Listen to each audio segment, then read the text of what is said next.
ಸಾಲಕ್ಕೆ ಹೂವಿಲ್ಲ ಸಾಲಕ್ಕೆ ಕೊನೆಯಿಲ್ಲ ಗಾಳಿಯ ಮರವು ನೆರಳಲ್ಲ ಗಾಳಿಯ ಮರವು ನೆರಳಲ್ಲ ಎನಗೆ ಗಂಡನ ಮನೆ ಸುಖವಿಲ್ಲ.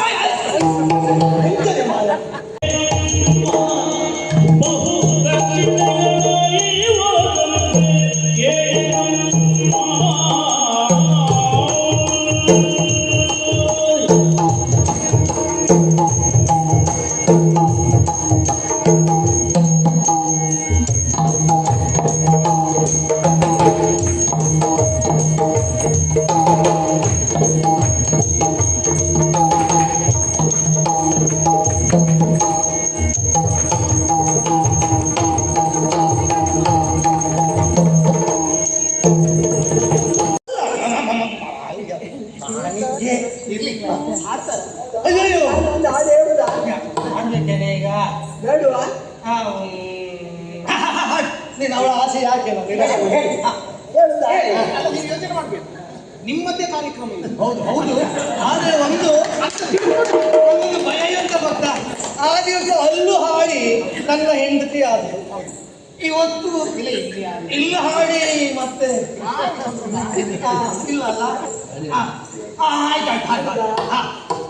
ಆಲಕ್ಕೆ ಹೂವಿಲ್ಲ ಸಾಲಕ್ಕೆ ಕೊನೆಯಿಲ್ಲ ಗಾಳಿಯ ಮರವು ನೆರಳಲ್ಲ ಗಾಳಿಯ ಮರವು ನೆರಳಲ್ಲ ಎನಗೆ ಗಂಡನ ಮನೆ ಸುಖವಿಲ್ಲ. ಎಂತ ಹಾಡು ನಿನಗೆ ಅಷ್ಟು ತೊಂದರೆ ಆಗ್ತದೆ ನನ್ನ ಜೊತೆ ಬದುಕಕ್ಕೆ. ಅದು ಹಾಡು ಹಾಗಲ್ಲ. ಅಲ್ಲ ಮುಂದುಂಟು ಎಂತ ಉಂಟು? ಗಂಡನ ಮನೆಯಲ್ಲಿ ನನಗೆ ಸುಖವಿಲ್ಲ ಭಗವಂತ ನೀನೇ ಕಾಪಾಡು. ಅದು ಗಂಡನ ಮನೆ ಅಲ್ಲ, ತಂದೆಯ ಮನೆ ಸ್ಥಿರವಲ್ಲ ಅಂತ. ಅಯ್ಯೋ ಎಂತ ಹಾಡ್ಸಿ ಮರಾಜಿ. ಇದು ಬೇಡವಾ? ಯಾವುದು ಇದು ಬೇಡವಾ? ಯಾವುದು? ಹೊಸ ಹಾಡ ಹೇಳುದಾ? ಹೊಸ ಹಾಡಾದ್ರು ಹೊಸ ಹಾಡ. ಒಳಗೆ ಕರೆವನು ಬಾ ಯಾರಿಲ್ಲ ಒಳಗೆ ಕರೆವನು ಬಾ. ಇದು ಯಾವ ಅಭ್ಯಾಸ ಯಾವಾಗ ಮಾಡಿದ್ದು ನೀನು? ಅಲ್ಲ ನಾನು ಮನೆಯಲ್ಲಿ ಇಷ್ಟು ವರ್ಷದಿಂದ ನೋಡ್ತೇನೆ ಒಳಗೆ ಕರೆವೇನು ಬಾ ಇರ್ಲಿ. ನಾನು ಹೊರಗಡೆ ಪೂಜೆ ಕಾರ್ಯಕ್ರಮಕ್ಕೆ ಹೋದಾಗೆಲ್ಲ ಅಂಗಳದಲ್ಲಿ ನಿಂತು ಹಾಡ್ವಿ ಅಂತ. ಒಳಗೆ ಕರೆವೆನು ಬಾ ಎನ್ನ ಕಾಯೋ ಭಗವಂತ. ಭಗವಂತನನ್ನು ಕರೆಯೋದು. ಇದು ಬೇಡವಾ? ಯಾವುದು? ಹಾಗಾದ್ರೆ ಇದು ಮಂಗಳಾರತಿ ಹಾಡು ಹೇಳುದಾ? ಇದು ಆಯ್ತು ಆಯ್ತು, ಒಂದು ಹಾಡು ಹಾಡು. ಹೌದಾ? ಮಾಡ್ತೇನೆ. ಎತ್ತುವೆ ನಾರದಿಯ ಎತ್ತುವೆ ಎಂತ ಇದು ಹಾಡು? ನೀನು ಬಾಯಲ್ಲಿ ಹಾಡಬೇಕು, ಕೈಯಲ್ಲಿ ಅಂತ ಬರಬಾರ್ದು. ಎತ್ತುವೇನು ಅಂದ್ರೆ ಯಾರು ಎಂತ ತಿಳ್ಕೊಳ್ತಾರೆ? ಎತ್ತುವೇನ ಮುತ್ತಿನ ಆರತಿಯ ಅದು ನೀನು ಎತ್ತುಬಾರ್ದು. ಸರಿ ಇಲ್ಲ ಹಾಡು. ಅಲ್ಲ, ಹಾಡು ಮಾತ್ರವ ಏನಾದ್ರು ಬಾರಿಸ್ತಾರೆ? ಬಾರಿಸ್ತಾರೆ ಅವರು, 7 ತರದ್ದು ಇಟ್ಟುಕೊಂಡು ಬಾರಿಸ್ತಾರೆ. ಇವತ್ತು ಬಾರಿಸೋದಿಲ್ಲ. ಹಾಡುದಕ್ಕೆ ಹೆಣ್ಣು. ಹೌದು, ಬಾರ್ಲಿಕ್ಕೆ ಹೋದ್ರೆ ಗಂಡು ಗಂಡು ಕಲಿ. ಹಾಗೆ ಬಾರಿಸಿ. ಅದಾದ್ರೆ ಅವರು ಬೇರೆ ತಿಳ್ಕೊಳ್ತಾರೆ. ಇದು ಹೆಣ್ಣು. ಹಾಗಾದ್ರೆ ಹೆಂಡತಿಯನ್ನು ಮಕ್ಕಳನ್ನೆಲ್ಲರನ್ನೂ ಸೇರಿಸಿಕೊಂಡು ಎತ್ತಲೂ ಪ್ರಯಾಣ ಹೊರಟಿದ್ದೀರಿ. ಅದರಲ್ಲಿ ಅವಸರವಾಗಿ ಹೊರಟಿದ್ದೀರಿ. ಎಷ್ಟು ದಾರಿಗಳಿಲ್ಲ, ಎಲ್ಲಾ ದಾರಿಗಳಿಂದ ಬ್ರಾಹ್ಮಣರು ಈ ರೀತಿಯಲ್ಲಿ ಬಂದು ಸೇರಿದೆ. ಎಷ್ಟು ಜನ ಬಂದು ಸೇರಿದ್ದಾರೆ. ಅಷ್ಟು ಜನರಿಗೆ ಹೊಟ್ಟೆ ತುಂಬ ಉಣಬಡಿಸಿ ಕೈ ತುಂಬ ದಕ್ಷಿಣ ಕೊಡಬೇಕು ಅಂತಾಗಿದೆ. ಅವನೆಂತ ಶ್ರೀಮಂತನಾಗಿರಬೇಕು. ಹಾಗಾಗಿ ಪುಣ್ಯ ಕಾರ್ಯವನ್ನು ಮಾಡಿಸುತ್ತಿರುವ ಮಹಾನುಭಾವನ ಯಾರು, ಆಗುವ ಕ್ಷೇತ್ರ ಯಾವುದು, ನಡೆಯುವ ಮಹಾ ಕಾರ್ಯ ಯಾವುದು ನೀವು ಹೇಳಿದ್ರೆ ನನಗೆ ನಾವು ಪ್ರಾಚೀನ ಮುಕ್ರೆ. ಯಾವುದು? ಪ್ರಾಚೀನ ಮುಕ್ರೆ. ಪ್ರಾಚೀನ ಮುಕ್ರಿ ಅಲ್ಲ, ಹೇಳಬೇಕು ಸ್ವಾಮಿ. ಪ್ರಾಚೀನ ಬಲಿ. ಎಲ್ಲ ದಕ್ಷನಾಯಕಕ್ಕೆ ನಾವು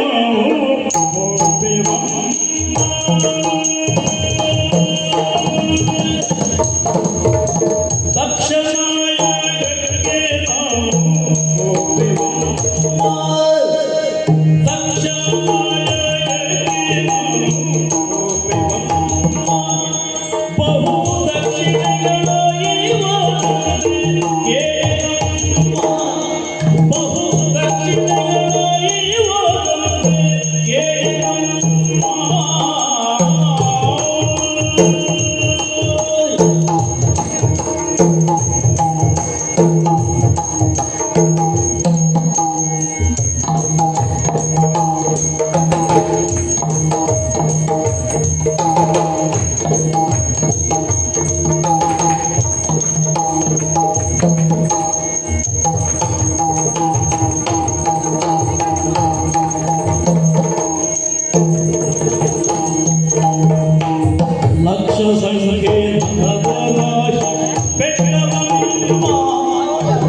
ಇದು ಅಲ್ಲಿ ಒಂದು ದೊಡ್ಡ ಒಂದು ಯಾಗ ಯಾಗ ಯಾಗವೇ ಯಾಗ ಭೂಲೋಕದಲ್ಲಿ ಸದಾ ನಡೆಯುತ್ತಾ ಇದೆ. ಅದಕ್ಕೆ ವಿಶೇಷವೇನು? ವಿಶೇಷ ಅಂದ್ರೆ ಬಹಳ ವಿಶೇಷ ಇದು. ಹಾ. ಯಾಗ ನಡೆಯುವುದು ಜಾಗದಲ್ಲಿ ಒಂದು ದೊಡ್ಡ ಬೆಟ್ಟ ಬೆಟ್ಟ ಗುಡ್ಡ. ಯಜ್ಞ ನಡೆಯುವುದು ನದಿ ತೀರಗಳಲ್ಲಿ, ಬಯಲು ಪ್ರದೇಶಗಳಲ್ಲಿ. ಇದು ಬೆಟ್ಟ ಇರ್ತದೆ. ಅಂದ್ರೆ ಬೆಟ್ಟ ಅಲ್ಲ, ಇದು ಕಲ್ಲು ಮುಳ್ಳು ಬಳ್ಳಿ ಮರ ತುಂಬಿಕೊಂಡಿರೋ ಬೆಟ್ಟ ಅಲ್ಲ. ಮತ್ತೆ ಇದು ಯಾವ ತರದ ಬೆಟ್ಟ ಅಂದ್ರೆ ಹಾ, ಹಣ ಧನ ರಾಶಿ ಏನು ವಜ್ರ ವೈಡೂರ್ಯ ಅದರಂತೆ ಒಂದು ಬೆಟ್ಟ. ಧನದ ರಾಶಿ. ಹೌದು ಹೌದಾ? ಹೌದು. ಏನಂತೆ? ಯಾಕಂತೆ? ಹೌದು. ಯಾವ ರೀತಿ ಅಂದ್ರೆ ಹಾ. ಅಲ್ಲಿ ಹೇಳಿಕೆ ಯಾರಿಗೆ ಆಮಂತ್ರಣ ಉಂಟು ಹಾ, ಅವ್ರು ಮಾತ್ರ ಅಲ್ಲ, ಆಮಂತ್ರಣ ಇದ್ದವರು ಬರ್ತಾರೆ, ಸುದ್ದಿ ಕೇಳಿ ಬರ್ತಾರೆ, ಅವರು ಬರ್ತಾರೆ, ಇವರು ಬರ್ತಾರೆ, ಯಾರು ಏನು ಅಂತ ಭೇದ ಭಾವ ಇಲ್ಲ ಅಂತ ಹೇಳಿ ಯಾರಿಗಾದರೂ ಯಥೇಚ್ಛವಾಗಿ ಯಥೇಚ್ಛವಾಗಿ ಹೀಗೆ ಬಾಚುವುದಂತೆ ಹೀಗೆ ಕೊಡುವುದು, ಹೀಗೆ ಬಾಚುವುದಂತೆ ಹೀಗೆ ಮಾತ್ರ ಅಲ್ಲ. ಮತ್ತೆ ಮತ್ತೆ ಬಂದು ಕೇಳ್ತಾರಂತೆ, ಏನು? ಅಪೇಕ್ಷೆ ಉಂಟಾ? ನಿನಗೇನಾದ್ರೂ ಅಪೇಕ್ಷೆ ಉಂಟಾ? ಏನಾದ್ರೂ ಆಸೆ ಉಂಟಾ? ಹೇಳಿಕೆ ನಮ್ಮ ಅಪೇಕ್ಷೆ ಏನಾದ್ರೂ ಇದ್ದಲ್ಲಿ ಇದ್ದರೆ ಅದಕ್ಕೆ ಪೂರಕವಾಗಿ ಏನು ಬೇಕೋ ಅದನ್ನು ಕೊಡ್ತಾರೆ. ಹೌದೇನು? ಹೌದು. ಹಾಗಾದ್ರೆ ಭೂಲೋಕದ ಸಾಕ್ಷಾತ್ ಕುಬೇರನಿರಬೇಕು. ಹೌದು ಹೌದು ಅಷ್ಟು ಶ್ರೀಮಂತ. ಹೌದು. ಹೌದಾ? ಯಜ್ಞ ನಡೆಯುತ್ತಿರುವುದು ಎಲ್ಲಿ ಹೇಳಿದರೆ? ಅದು ಪ್ರಾಚೀನ ಬರ್ಗಿ ಗಲ್ಮರ್ಗಿ ಪ್ರಾಚೀನ ಬರ್ಗಿ ಪ್ರಾಚೀನ ಬರ್ಗಿ ಅಲ್ಲ ಪ್ರಾಚೀನ ಬರುಹಿ. ಪ್ರಾಚೀನ ಬರ್ಗಿ ಹೌದೇನು? ಅಲ್ಲಿ ಯಾರು ಸ್ವಾಮಿ? ಅದು ಅವರು ಯಸ್ಯ. ದಕ್ಷ ದಕ್ಷ ದಕ್ಷ ಪ್ರಜಾಪತಿ ದಕ್ಷ ಪ್ರಜಾಪತಿ ಯಾಗ ಮಾಡ್ತಾರೆ. ಹಾಗಾಗಿ ನಾವು ಕುಟುಂಬ ಸಮೇತರಾಗಿ ಹೊರಟಿದ್ವಿ. ದಕ್ಷ ಪ್ರಜಾಪತಿ. ಹೌದು.